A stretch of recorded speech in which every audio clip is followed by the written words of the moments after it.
Olá e seja bem-vindo ao nosso canal. Hoje vamos mergulhar profundamente nas Sagradas Escrituras para compreender melhor a Palavra de Deus. Se este é seu primeiro vídeo aqui, considere se inscrever e ativar o sininho para não perder nossos estudos semanais. Hoje estudaremos Gênesis capítulo 5, versículos 1 a 32. A primeira genealogia completa da humanidade, um texto que revela não apenas nomes e números, mas o plano redentor de Deus atravessando gerações, preservando a linhagem da promessa, em meio a um mundo que caminhava para o juízo. Antes de iniciarmos a leitura, é fundamental compreendermos o contexto histórico e cultural deste texto histórico e teológico. Autor: Moisés, escriba inspirado por Deus, compilando registros genealógicos preservados desde os primórdios da humanidade. Período histórico. Este capítulo abrange aproximadamente 1656 anos, desde a criação de Adão até o nascimento dos filhos de Noé, período anterior ao dilúvio universal. Destinatários: o povo de Israel no deserto, recebendo sua identidade como descendentes de Adão através da linhagem escolhida por Deus. Propósito principal: estabelecer a continuidade histórica entre a criação e o dilúvio, preservar a linhagem messiânica através de Sete e demonstrar que, apesar da maldição do pecado e da morte, Deus mantém seu propósito redentor. Contexto cultural: genealogias eram documentos sagrados no Antigo Oriente Próximo, estabelecendo identidade, herança e legitimidade. Este registro contrasta drasticamente com a linhagem de Caim, apresentada no capítulo 4, mostrando duas humanidades, uma secular e outra piedosa. Localização no cânon.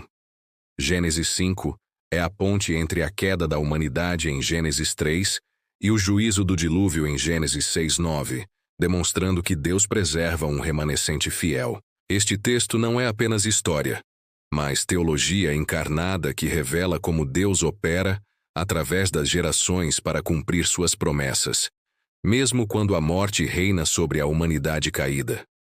Agora vamos ler juntos este texto sagrado e histórico. Acompanhe em sua Bíblia, Gênesis capítulo 5, versículos 1 a 32. Este é o livro das gerações de Adão. No dia em que Deus criou o homem, à semelhança de Deus o fez. Homem e mulher os criou, e os abençoou, e chamou o seu nome Adão, no dia em que foram criados. E Adão viveu 130 anos, e gerou um filho à sua semelhança, conforme a sua imagem, e pôs-lhe o nome de Sete. E foram os dias de Adão, depois que gerou a Sete, 800 anos, e gerou filhos e filhas. E foram todos os dias que Adão viveu, 930 anos, e morreu. E viveu 705 anos, e gerou a Enos. E viveu Sete, depois que gerou a Enos, 807 anos, e gerou filhos e filhas. E foram todos os dias de Sete 912 anos, e morreu. E viveu Enos 90 anos, e gerou a Cainã. E viveu Enos depois que gerou a Cainã 815 anos, e gerou filhos e filhas. E foram todos os dias de Enos 905 anos, e morreu. E viveu Cainã 70 anos, e gerou a Maalalel. E viveu Cainã depois que gerou a Maalalel 840 anos, e gerou filhos e filhas. E foram todos os dias de Cainã 910 anos, e morreu. E viveu Maalalel 65 anos, e gerou a Jered.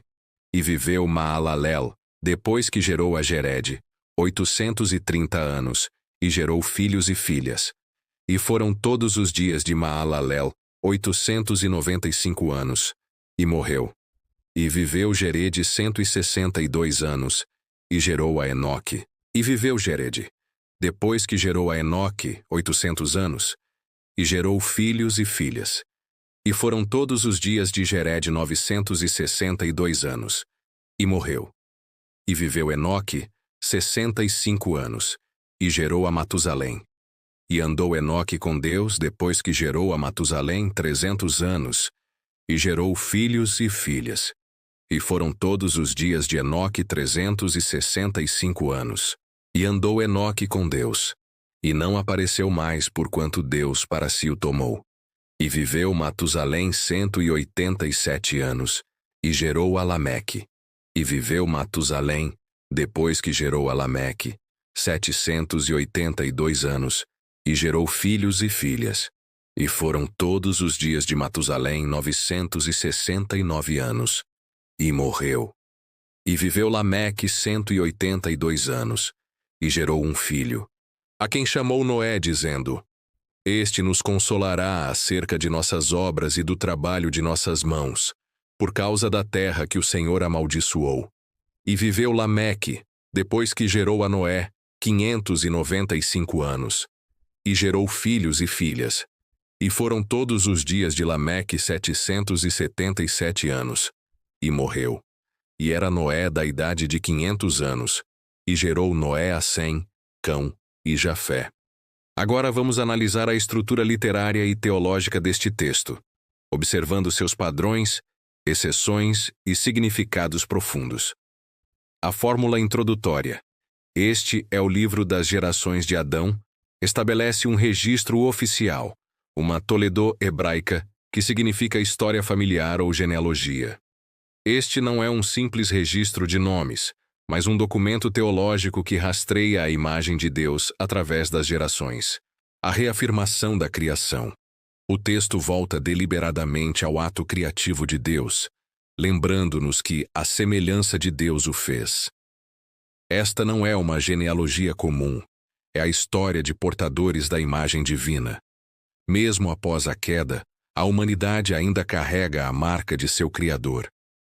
A inclusão de homem e mulher. Diferentemente de muitas genealogias antigas que ignoravam as mulheres, Deus abençoa homem e mulher e os chama pelo nome coletivo Adão, humanidade.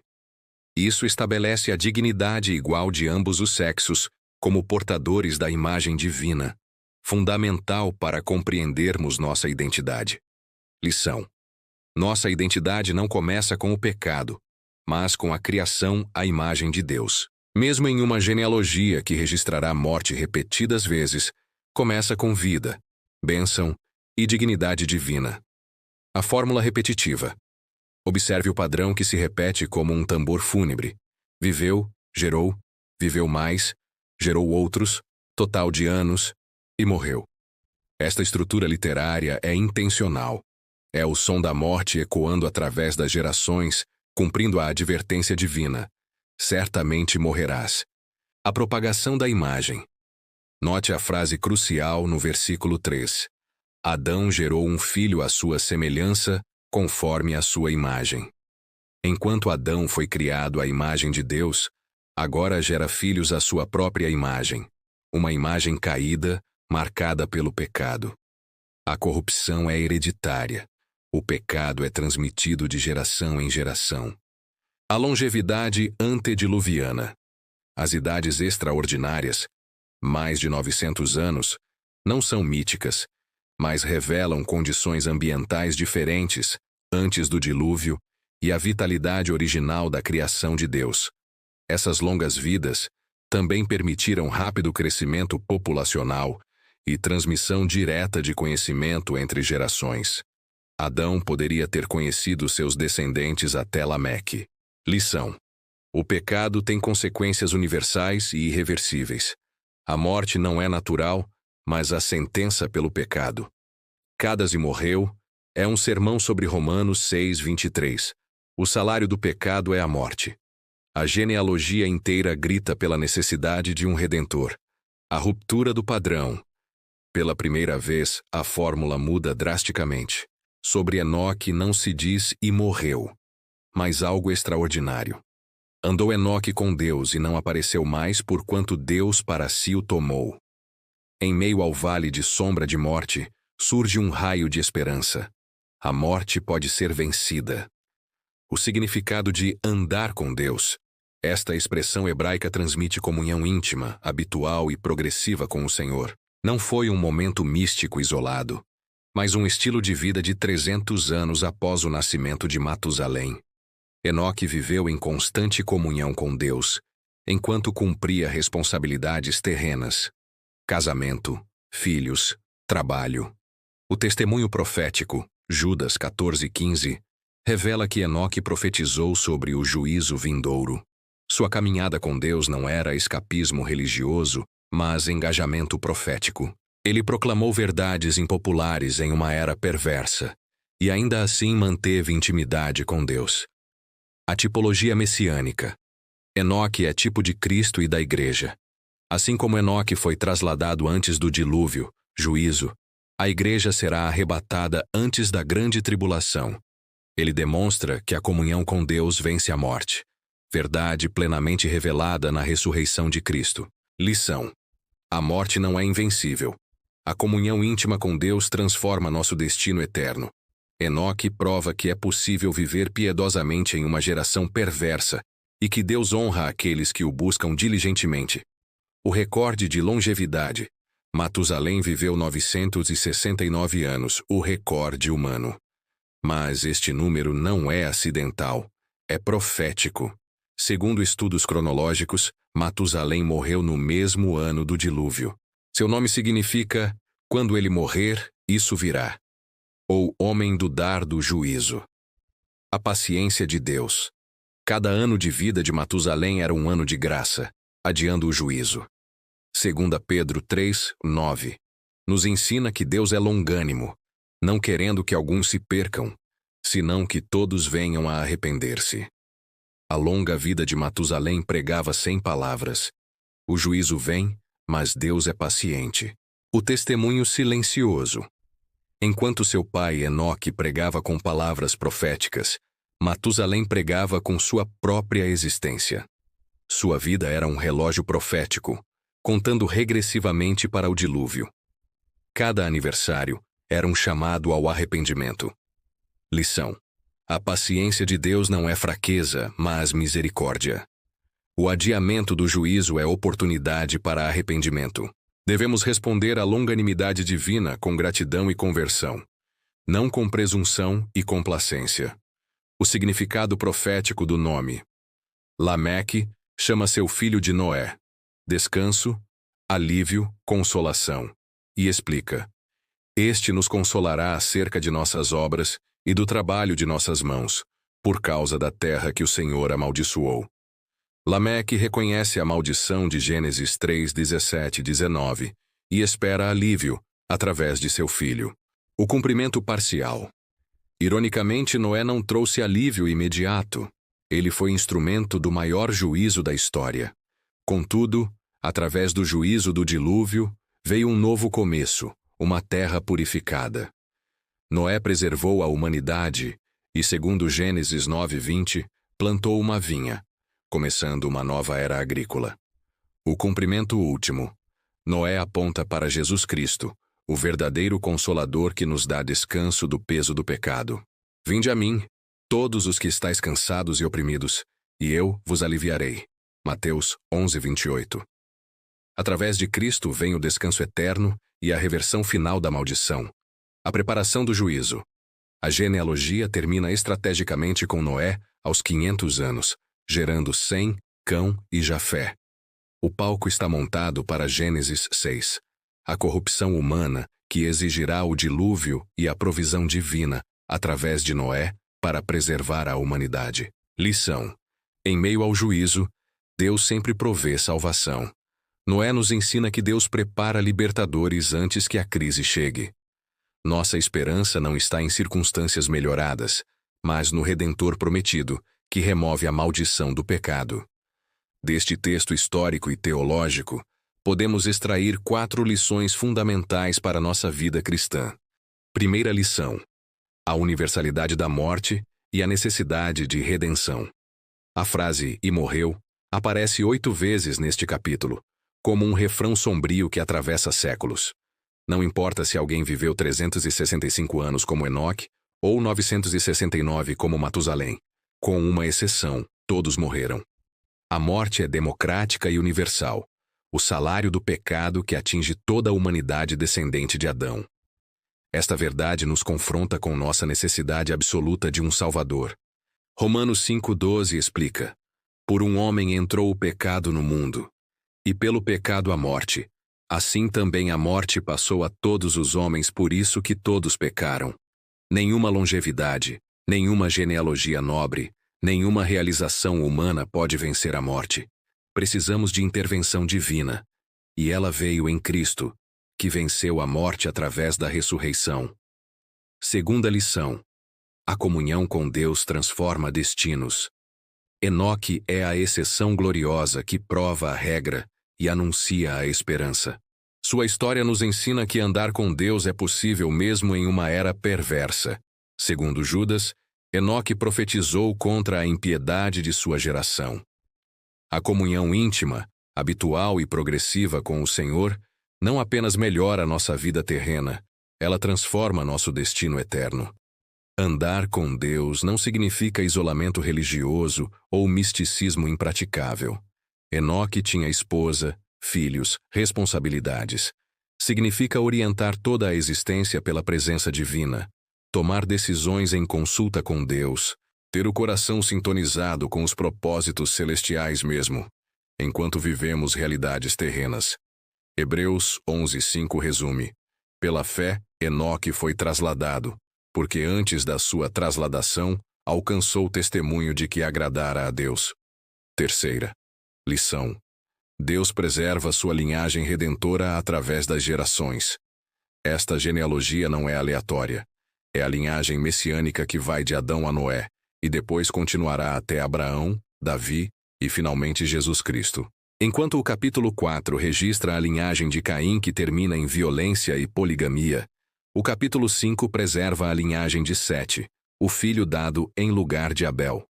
Deus opera através das gerações para cumprir suas promessas.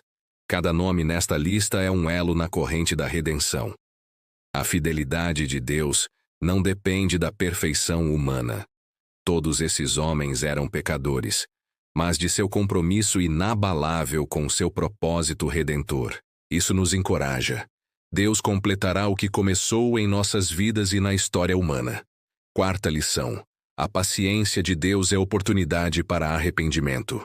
Os 1656 anos entre Adão e o dilúvio, especialmente os 969 anos de Matusalém, revelam a extraordinária paciência de Deus.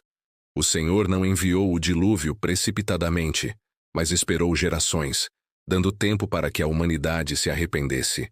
2 Pedro 2:5 chama Noé de pregador da justiça. Por 120 anos, ele construiu a arca, enquanto advertia seus contemporâneos. Hoje vivemos em uma era semelhante de paciência divina. Cristo ainda não retornou porque o Senhor não retarda a sua promessa, ainda que alguns a têm por tardia. Mas é longânimo para conosco, não querendo que alguns se percam, senão que todos venham a arrepender-se.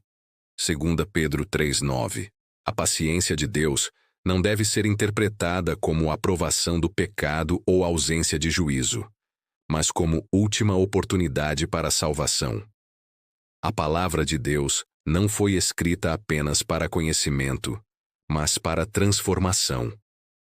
Como podemos aplicar os ensinamentos de Gênesis 5 em nossa vida diária? Na vida pessoal, examine sua caminhada com Deus. Enoque não teve uma experiência mística isolada, mas andou com Deus por 300 anos. Comunhão diária, constante e progressiva. Esta deve ser nossa busca. Reserve tempo diário para oração, leitura bíblica e meditação. Faça de cada decisão uma oportunidade de consultar a Deus. Desenvolva o hábito de reconhecer a presença divina em todas as atividades cotidianas. A qualidade de sua vida espiritual determina seu destino eterno. Na vida familiar, seja elo fiel na corrente geracional. Assim como esta genealogia registra pais gerando filhos e transmitindo a fé, você tem responsabilidade de passar o testemunho cristão para a próxima geração. Não basta apenas ter filhos, é preciso gerar filhos espirituais, formar discípulos. Conte para seus filhos as maravilhas de Deus, ore com eles, modele piedade autêntica. Você está escrevendo uma genealogia espiritual que pode abençoar gerações futuras. Na vida profissional, Enoque andava com Deus enquanto cumpria responsabilidades terrenas. Seu trabalho, seus negócios, sua carreira podem ser vividos em comunhão com Deus. Não existe dicotomia entre sagrado e secular quando você anda com o Senhor. Seja profeta de justiça em seu ambiente de trabalho, não através de pregação agressiva, mas através de integridade exemplar, compaixão genuína e sabedoria divina aplicada. Seu testemunho silencioso pode pregar tão alto quanto as palavras de Enoque. Na vida da igreja e comunidade, reconheça que vivemos entre a paciência de Deus e o juízo iminente, assim como a geração de Noé. Isso deve criar urgência evangelística sem gerar pânico. Seja pregador da justiça, advertindo com amor sobre o juízo vindouro e apontando para Cristo, o único Salvador. Invista em relacionamentos que edifiquem linhagens espirituais. Discipule, mentoreie, deixe legado de fé. Lembre-se, o conhecimento bíblico sem aplicação prática não produz frutos espirituais. Gênesis 5 deve despertar em nós urgência pela santidade, paixão pela comunhão com Deus e compromisso em ser fiéis elos na corrente da redenção. Vamos encerrar nosso estudo com uma oração baseada nas verdades eternas que aprendemos hoje. Oro para que o Espírito Santo use estas verdades para transformar nossos corações. Pai Celestial, Criador do céu e da terra, obrigado por nos revelares através desta genealogia que somos descendentes de Adão, criados à tua imagem e semelhança, mesmo quando marcados pela queda. Confessamos que, como os nomes registrados neste capítulo, nós também somos mortais e pecadores, herdeiros da maldição que veio pelo pecado. Reconhecemos que a morte reina sobre toda a humanidade e que apenas por tua graça podemos ter esperança. Como Enoque, desejamos andar contigo em comunhão íntima, constante e transformadora. Capacita-nos pelo teu Espírito a viver em tua presença, mesmo em meio a uma geração perversa. Que nossa caminhada diária seja marcada por fé e obediência que te agradem. Obrigado pela paciência de Matusalém e pela consolação de Noé, que apontam para Jesus Cristo, nosso verdadeiro libertador. Assim como preservaste a linhagem messiânica através dos séculos, confiamos que completarás tua obra em nossas vidas e na história humana. Que sejamos elos fiéis na corrente geracional da fé, transmitindo a verdade do Evangelho para aqueles que vêm depois de nós. Concede-nos urgência evangelística motivada por tua paciência, sabendo que o tempo é precioso e o juízo é certo. Em nome de Jesus Cristo, o descendente final desta linhagem, que venceu a morte e nos dá vida eterna. Amém. Espero que este estudo sobre Gênesis capítulo 5 tenha abençoado sua vida e despertado em você desejo renovado de andar com Deus como Enoque. Deixe nos comentários como você tem cultivado comunhão diária e constante com o Senhor. Que práticas espirituais têm transformado sua caminhada? Compartilhe suas reflexões com nossa comunidade. Se este vídeo foi útil para seu crescimento espiritual, não esqueça de curtir e compartilhar com seus irmãos na fé. Na próxima semana estudaremos Gênesis capítulo 6, que revelará a corrupção da humanidade que levou ao dilúvio e a extraordinária graça de Deus ao escolher Noé para preservar a vida na terra. Que o Senhor lhe conceda andar em sua presença todos os dias de sua vida, até que, como Enoque, você seja levado à presença eterna do Pai.